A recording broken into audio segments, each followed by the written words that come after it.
On est de retour en Europe, on va ce week-end à Valence. Alors Jean-Louis, vous dites de ce Grand Prix qu'il est morne et soporifique, mais qu'en pensent les pilotes? Alors parmi les pilotes, il y en a quelques-uns qui l'aiment bien. Robert Kubica, par exemple, j'ai appris cela ce matin. Mais globalement, quand même, pour l'ensemble du public, des spectateurs et des téléspectateurs, je vais dire la règle générale, trop de virages tue les virages. On n'arrête pas d'enchaîner les courbes à Valence. Et finalement, il n'y a pas un endroit où vraiment il y a un beau freinage, où on puisse tenter des dépassements. Donc souvent, c'est la queue leu-leu. Ça, c'est la première chose. La deuxième chose, l'ambiance n'est pas la même que Monaco, même s'ils veulent imiter Monaco. Et je vais vous dire pourquoi. Parce qu'à Monaco, par exemple, le port, les yachts magnifiques participent à tout ça. À Valence, non. Parce que les bateaux, si vous restez le jour de la course, vous ne pouvez pas sortir. Le pont, c'est le circuit qui passe dessus. Donc le port est condamné. Donc c'est moins drôle. Il y a moins d'ambiance pour tout ça, même si les Espagnols sont très amusants.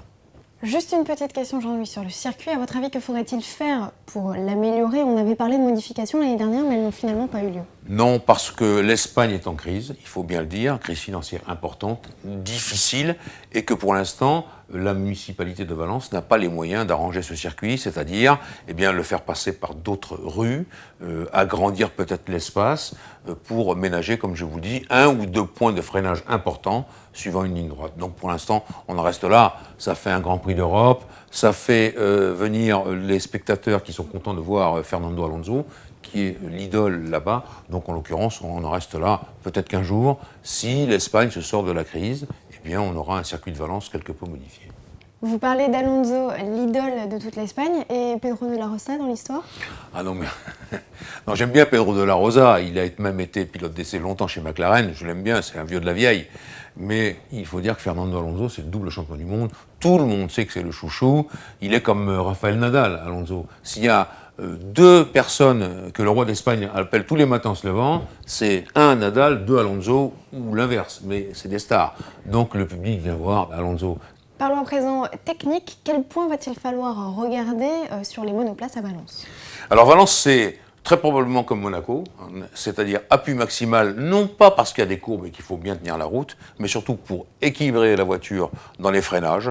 Et puis, il va falloir, comme Monaco également, favoriser la remise de vitesse à la sortie des virages lents, donc la motricité, et donc on va adopter des solutions souples dans le domaine des suspensions, avec une hauteur de caisse, une garde au sol un peu plus haute, parce que naturellement, comme c'est un circuit en ville, il y a des jonctions de rue, des croisements, et il y a des bosses.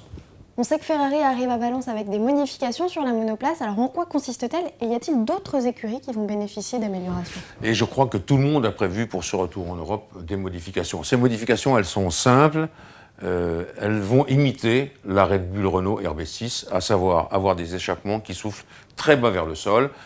Ferrari le fait, mais Mercedes en principe vient avec ce type de modification, Renault également, donc je crois que toutes les grandes équipes ont fourbi leurs armes dans ce domaine bien précis pour Valence. Un petit mot sur les pneumatiques, Jean-Louis? Eh bien écoutez, ça sera comme au Canada, hein, on va avoir des médiums et des super soft, ce qui convient parfaitement. C'était la règle aussi à Monaco. Normalement, on aurait dû avoir des pneus durs un peu plus tendres, mais n'oublions pas, c'est le règlement 2010 qu'on part avec le plein d'essence, et donc quelquefois entre 160 et 180 kg.